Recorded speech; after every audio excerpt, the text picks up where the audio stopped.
snack. Me and you gonna have a little chat about books. Hi guys, so I'm here today to do some graphic novel reviews. These are 4 graphic novels that are mature graphic novels. All of them except Nimona are mature graphic novels, so Nimona is appropriate for anyone, but the rest of them are mature, so just bear that in mind when I'm showing the pictures and stuff. These are all books that I bought myself, so I own them. They're not from the library or anything like that. I did do a library graphic novel review video fairly recently, so don't get this confused with that because it's not the same.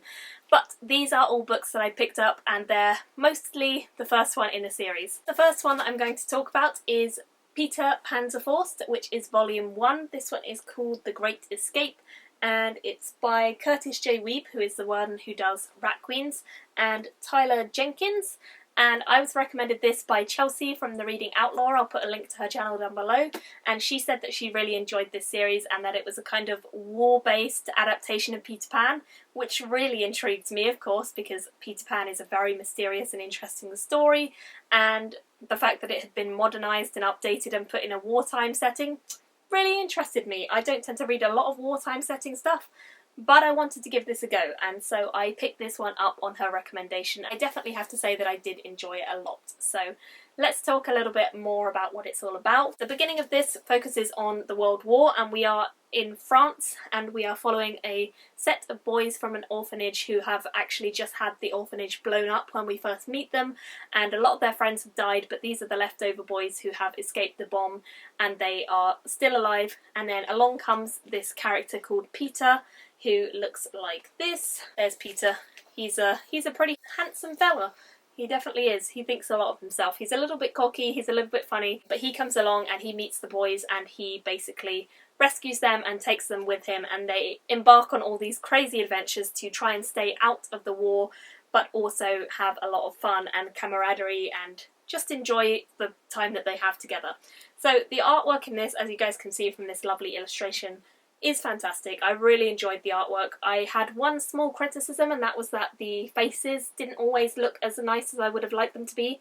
The artwork generally and the colouring I thought was lovely, but the faces of the people for some reason sometimes did look a little bit peculiar to me. The actual storyline I thought was really, really well done, and I thought it was all very fun. We don't only meet Peter from the Peter Pan adaptation, we also meet a character called Wendy later on, and I assume that there will be other characters in future volumes like Hook and Tinkerbell maybe, I don't know.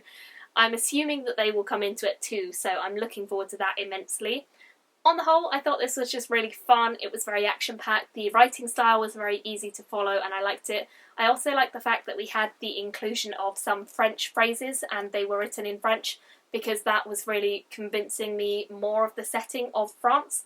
This is told in a sort of memoir type way. It's told from the point of view of this old man who is one of the lost boys that Peter takes in from the orphanage, and he is telling his story about him and Peter and the other boys to a younger man as well. So I really, really enjoyed this. I definitely want to continue on with the series and see how it goes on, because it's just very, very fun and I like the writing and I just enjoyed it a lot. So for this one I ended up giving it a 4 out of 5 stars. I would certainly recommend it if you're into Peter Pan and you like war stuff, because that's exactly what this is a blend of, and it was just very, very heartwarming and fun and entertaining and I loved it. So 4 out of 5 stars for that one. Moving on to Sandman, Volume 3. This one is Dream Country and it's by Neil Gaiman, and it's got various different artists: Kelly Jones, Malcolm Jones III, Colleen Doran and Charles Bess. And this one I really enjoyed. It's my favourite one of all the Sandman so far. I thought it was an excellent combination of lots of different elements coming together. It felt more like a few different short stories collected into one volume rather than a continuation of Dream's story, and I think that's what it was intended to be. I think it was more of an interlude between the volumes. I really enjoyed this. It felt like there were some great moments within this, and we were exposed to a few new characters and we were exposed to a few new plots. We had different art styles in this one because different artists do it. Some of it's really dark, some of it's really creepy. I loved the story about the cats. I really enjoyed this one particularly. It was just really quite cutesy, even though it was quite dark too. The drawing style, I mean, not the story. This bit was a bit darker. And I just love the idea of dreams and these kind of strange presences like death and dream being real personalities. I think Neil Gaiman has such a weird and wacky imagination, but the stories were really cool. We had some Shakespearean influenced ones as well. They were a bit weird. I didn't like that one as much actually, but I thought the artwork was a lot brighter and a lot creepier. When it got all dark and horrible, it was creepier to see it go from this bright, vibrant tones to this darker, more somber, serious stuff that was going on. And there were some weird creatures that were drawn, so that was all very entertaining. On the whole, I mean, it's a continuation of the story, but it definitely feels more like a few different stories, short stories, as opposed to anything else. There's definite elements of horror within this. It's not a light read necessarily, it's definitely got some horror elements to it, but I didn't think it was as creepy as the second volume, which was a lot more horror. This one was more ethereal and had some dreamy qualities to it, and yeah, I gave this a 4 out of 5 stars. I'll definitely be continuing with the Sandman books because I like them a lot.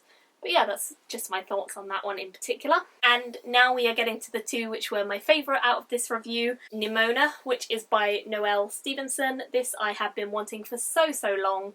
It is great. It is so good. This is a story of this young girl called Nimona who is a shapeshifter, and she goes to work for Lord Blackheart, and Lord Blackheart is a supervillain who his arch enemy is Sir Ambrosius Goldenloin. The names in this are pretty wacky and crazy, but quite funny. Basically, it's the story of how she becomes his sidekick and what adventures they get up to and all the trouble that she causes for him because she doesn't really think about things necessarily before she does them. This was originally a webcomic that Noelle Stevenson has since adapted into an actual volume, so I think the artwork in the first few pages actually is quite scratchy and the writing is kind of small, so it's a little bit harder to understand necessarily.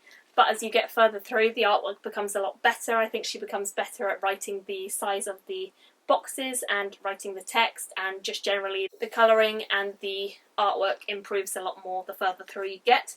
There are some great scenes that happen. She's a really comical character and she's filled with life and joy and vibrance, and it's undeniably one of the most fun graphic novels I've ever read. It's not a mature one, so you could read this if you have kids. It does have some moments of like dragons and crazy stuff that happens, but it's not scary really, and it's just quite a light and fun read. I enjoyed it a lot, I really did. I thought it was just fun, it was cutesy, it was entertaining, the characters were great, and I think the artwork is colourful, vibrant, exciting, beautiful, all of those things, so yeah, highly would recommend this. I think the colour tones and stuff are just fab. This cover I think is beautiful as well, like everything about this just works so well, so I gave this a 5 out of 5 stars. 100% would recommend this. It's amazing, and if you've not read it, why not? It's awesome. And you get a lot for what you pay as well because it's pretty dense, and I think I only paid like £5-6 for this on Amazon, so definitely worth buying. The final one I'm going to be talking about in this review is The Wicked and the Divine, Volume 2, which is Fandemonium. This is by Gillen, McKelvey, Wilson and Cowles, and I loved this. It was exceptional. I loved the first volume. I gave the first volume a 5 out of 5 star rating, and I didn't know if this was going to live up to that. It was better. It was even better, and it was ridiculously good, guys. This was ridiculously good. It's just so original. The idea of these superheroes who are only around for 2 years, and we have to find each of these superheroes and we have to basically discover who they are before they go on a rampage or anything like that, and we have to draw them into the circle of the gods, and we have to see what they're going to do for humankind and see what they're going to have as their powers and all of this stuff. So basically it's the story of our main character as she somehow gets involved in everything that's going on with the gods and brings attention to herself. And we see how this storyline continues after the ending, which was just crazy, of this first volume. This one, the ending of this one, I didn't think it could get any more crazy than the ending of the first one. It does. It gets even more crazy. It gets even more insane. The character twists get even more developed and insane. The people are just crazy. The artwork is stunning. Everything about this, look at the artwork. It's so stunning. I don't even know what to say about it because honestly it's one of the most, look at these pages. Look at that. It's just so mystical and magical and beautiful, and the colour tones are perfect, and we've still got these faces being the front covers for each of the issues, which I loved. And there's just these beautiful suits and all of this futuristic kind of stuff because these gods are just magic and they have this ability to do all these crazy things and use magic, which is always pretty cool. And then this ring thing is like the symbols of the gods that they have found. So some of them are still blank because they haven't been found yet, and we're finding them as we go. And we've got the faces again. Some of my favourite pages, I'll show you some of them because they were just exceptionally beautiful. This is one of my favourite pages in this book. I thought it was stunning. And some of the absolute best pages were these ones, which were just so colourful and vibrant and beautiful, and it's like this clubbing scene that she goes to, and it's just so well done. Like, the thought that is put into these things is just beautiful. Look at that page, guys, look at it.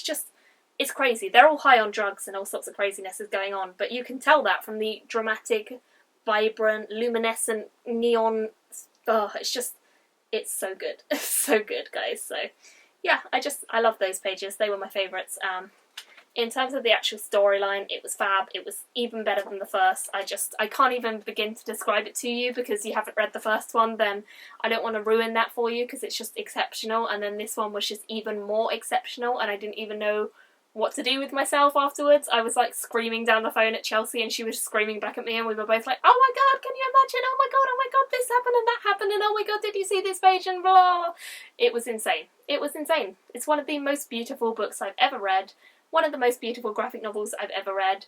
One of the most heartbreaking graphic novels I've ever read as well, because just crazy stuff happens, and it's just fantastic. It is utterly fantastic, and I couldn't imagine it being better in any way, shape or form. So another fantastic 5 out of 5 stars for that one as well, and I loved it. Would highly, highly, highly recommend The Wicked and the Divine to you guys if you've not read it already. Let me know your thoughts on any of the 4 graphic novels that I have shown you guys. If you've read any of them, if you've heard of them, let me know what you guys thought of them. Did you agree with me or disagree? I'd love to hear either way. Thank you all for watching, and I will see you all very soon in another video. Bye! Me and you gonna have a little chat.